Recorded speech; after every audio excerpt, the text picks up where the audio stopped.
We're going to talk to Raymond. Raymond, who's calling in from Florida. Raymond, you're live on Truth Wanted. What's up? Okay, well, I guess I was going to go in a different direction, but I'm not sure whether I should follow you guys on. But well, you should definitely tell us. Stick with your guns. Yeah, stick, and whatever you talk with the call screen. Okay, too. stay there. Okay, good. Yeah. Okay, good enough then. I would like to. I think there's a problem intellectually in the whole approach I'm hearing, not just from you, but many of these shows, and different. And what it is the missing of ontology.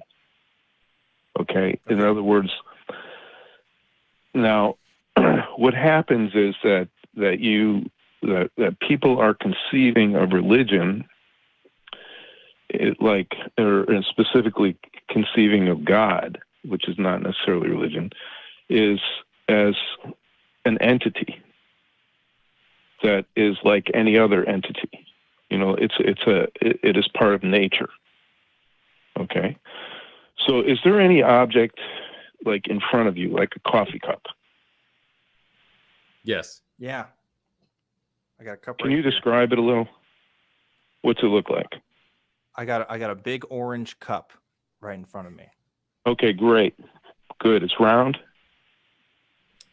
Cylindrical? It's cylindrical. Yes. Okay, it's got a topology to it. Okay, well now you're describing its nature. Yes. True? Yes. Okay. So let me ask you this. What I would like you to do now. Do you think God's nature has never been described? Or do you think it's indescribable? No, I think this has been described since the time of Aristotle. So okay, God can be finish described. One step here. All right, I'll let you do your thing, and then we'll have a conversation. Okay. What I would like you to do is take that same object that you're looking at and turn your attention away from what it is. And I want you to turn your attention to the fact that it is. Okay? So now you're no longer considering the nature of the object. I'll be honest, I don't know what the difference is. What do you mean? Yeah, so I think what Dan was doing was Dan was describing the qualities of the object. The nature. Right? Right. Well, I don't know. The way you're using nature is a little bit wiggly to me. He's describing like qualities of the object, and there has to be an object present to have qualities. So what you're trying, at least I think what you're trying to say, is you're trying to get Dan to describe or turn his attention to the thing without referring to its qualities. But I think that everything that exists has a quality, right? Everything that exists has a quality. Of some kind. Everything that exists, yes. But you have to be, it's much more complicated than you're making it. The ontology is a difficult subject, okay? But to just enter it a little, what I was trying to do was to turn his attention from the questions about what it is to the question of the fact that it is. That's a change in subject that a human being can do with any object. You can look at it and describe what it is, and then you can decide to cease describing what it is, and instead consider the fact that it is. Okay, so how would you do that with the example of Dan's mug or coffee cup? Okay, what is it that he's considering? Well, what it is a cup. But he's no longer considering what the cup is. Let's take another object, okay? A chair. Okay? You got a chair there. I'm sorry. I really can't follow. What do you mean I'm not considering what the cup is? I can't make Raymond, I did not say you're not. Let me see if I can summarize what you mean. You're trying to say that the existence of a thing is can be distinguished or can be distinct from its qualities. And so you can nature. Yes. Okay. Sure, it's nature. So you're saying that there can be a thing that exists that doesn't have a nature necessarily. No? No, I didn't say that at all. I did not say that. No, I'm trying I don't to believe it's true. understand. So correct me then. No, where are you going with this? How does this get Okay. us to like Okay. the ultimate point? Okay. Well, when you make the transition from considering nature to considering what something is to considering the fact that it is, then you are no longer describing the nature of the thing. And now this is really important capability that human beings have. And the ontology, the word ontology comes from the word being, the study of being as being. Okay. Raymond, I'll be honest with you. We got just a couple minutes left of the show, and we got at least a couple of the calls on the line. Gotcha. So I'll go very quick then. Okay. Yeah. There's a whole, the evolution produced a brain that's capable of projecting causal chains. Okay. By considering what is the nature of causality, natural causality, which is basically temporal symmetry modeled as, cause and effect. Okay. And that allows us to manipulate the world. But it also needed to give us desire, okay, the desire to survive.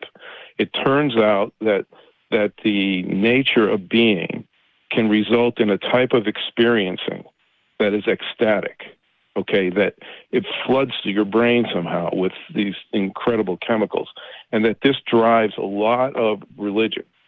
And it's the metaphysical side of religion, the ecstatic side and the mystical side. And these experiences that people have are very real. It also drives reproductive instincts. Okay, and this gives us, that's why we celebrate births, because of being. Fast forward for me, Raymond. Of being.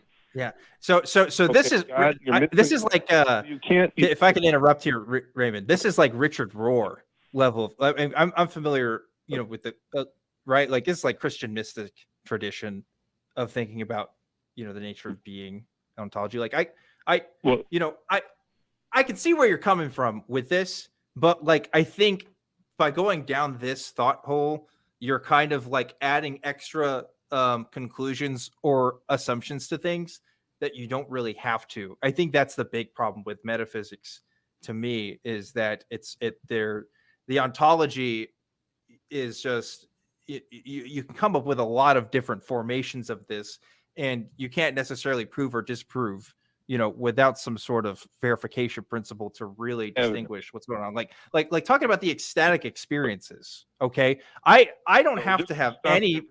No, Raymond, I'm not going to let you talk. I'm going to talk. Okay. So when we're talking about like ecstatic experiences, I don't have to have any metaphysical explanation for that. I really don't. I really just do that through the physical. There's no real reason for me to explain through a metaphysical ontology why this thing is happening. Like, I understand, like, we as humans want to know why there's a thing, but like, it's not really necessary for a description of the world. I don't know that. Okay. It's really, it really has to be there. It's necessary for a description of worlding. Evidencing itself is being. Okay, and so that's what being means, essentially. So if you have evidence of any kind, then you have being, and you will never understand what you're saying, really, if you refuse to consider these issues. I'll just put it that way. They lead to a much, much deeper and better understanding, and then you'll give up asking for evidence for God, because it's crazy. Any evidencing. Oh, hang on. You just said evidencing itself. What'd you say? Man, evidencing is being. Raymond, Evidencing is the same as being. I regret not taking you earlier in this show, because we need to elaborate more. Raymond, can you do us a favor? Okay, it's fine. Yeah. And call back next week, maybe. Oh, did we drop it? He left. Okay. Well, if you're still listening, Raymond, yeah, I think you should just abbreviate, summarize, and call back next week, and we'll take you earlier, and well, whoever's hosting will take you earlier, and we'll get a good discussion going. Because I'm interested. I want to hear I'm interested too, Raymond. I don't want you to think that we are ignoring you or that we're not interested in what you have to say. We really do.